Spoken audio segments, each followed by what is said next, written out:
We got some coaching changes in the NFC South. Dave Canales going from the Buccaneers offensive coordinator to the head coach of the Carolina Panthers. You might be thinking, why does this have to do with anything about the New Orleans Saints? Well, there's actually a couple of factors, and let's jump right into it on the Straight Up Saints podcast. You're listening to the Straight Up Saints podcast.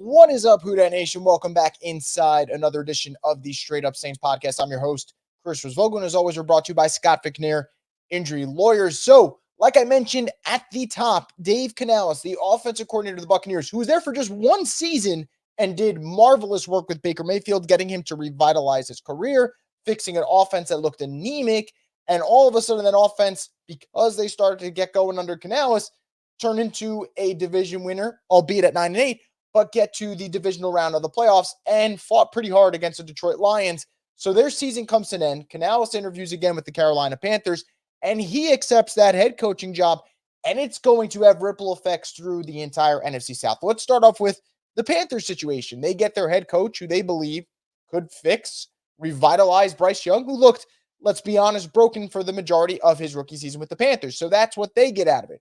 The Buccaneers lose their offensive coordinator, who did great work with Baker Mayfield, showed that that's what you want from the Saints situation, right?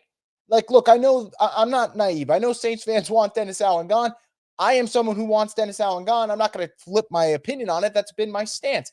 But I'm also not going to be delusional. He's not getting fired anytime soon. So you got to kind of play the cards that you have. And what you want is a situation like what Tampa had.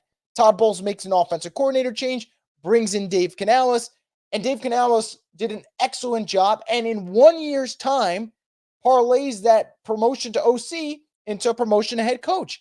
And I think that's what leaves you optimism for people wondering, I don't know if the Saints can get a really good candidate. Did we think Todd Bowles was a great head coach before this past season? Probably not. And yet Dave Canales saw the opportunity to work with him, fix his resume, fix that Bucs offense, and all of a sudden he's an NFL head coach. So I do think that is the glimmer of hope that Saints fans can get out of this entire Dave Canales situation with the Buccaneers and Panthers. Now, I want to add, there is a ripple effect to this that's interesting, and it's the fact that because the Buccaneers lose Dave Canales, they have an opening at offensive coordinator. And I start to wonder, does that affect the Saints search, right? Because do the Buccaneers go out there and pursue candidates that maybe pique interest to the Saints? Gerard Johnson of the Texans, Zach Robinson of the Rams. It could be options like that. So I'm curious to see whether or not that plays a factor on the Saints. It obviously is going to impact the Saints regardless, because this is a new head coach that they're going to have to prepare for. And if we look at it, it was 50-50. First time around, advantage to Dave Canales' offense versus Dennis Allen's defense when the Saints lost at home against Tampa. Second time around, big time advantage goes to Dennis Allen's defense. So DA is going to have to, I don't want to say get used to it, because there is familiarity there of going up against that offense, is going just have to get familiar with that coach in the division who you go up against. So I guess that's a good thing. That's not a new coach that you really have to prepare for. The Saints probably know what to expect there, but you add another offensive coach to the mix in the NFC South. Falcons, who the hell knows what's going to go on there? It seems like Belichick is the main target. But that's going to be fascinating. So you got to prepare for a new head coach in Canales, although I think it will be easier compared to, let's say, bringing in a different name. You got a new OC for Tampa. That's got to hurt them. Even if they bring in a good guy, you would have to imagine there's going to be a little bit of a drop-off, because they turned Baker Mayfield into someone nobody wanted. It's a guy that probably gets $35-40 million a year. I'm not justifying it. That's just what the market is. So that is a factor. And does that in any way influence the Saints OC search? Do they potentially lose out a candidate because they go to Tampa Bay? A lot of fascinating questions that come out of all this. And it's all because of one hire that the Panthers made on this Thursday. Looking for a super offer for Super Bowl 58? DraftKings Sportsbook has you covered. New customers can bet on the big game and turn $5 into $200 instantly in bonus bets. Download the DraftKings Sportsbook app now and use code BOOT.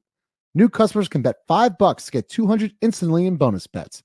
Only on DraftKings Sportsbook, an official sports betting partner of Super Bowl 58 with code BOOT. The crown is yours.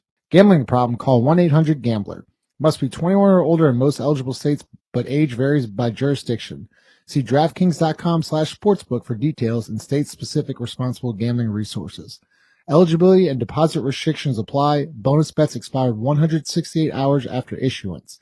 Terms at sportsbook.draftkings.com/basketball terms.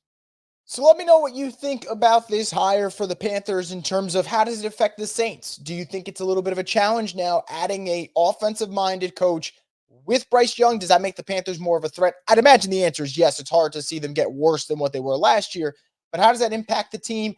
Obviously, it's going to affect the Bucs, and that could result in a drop-off for them, so that would be good news for the Saints.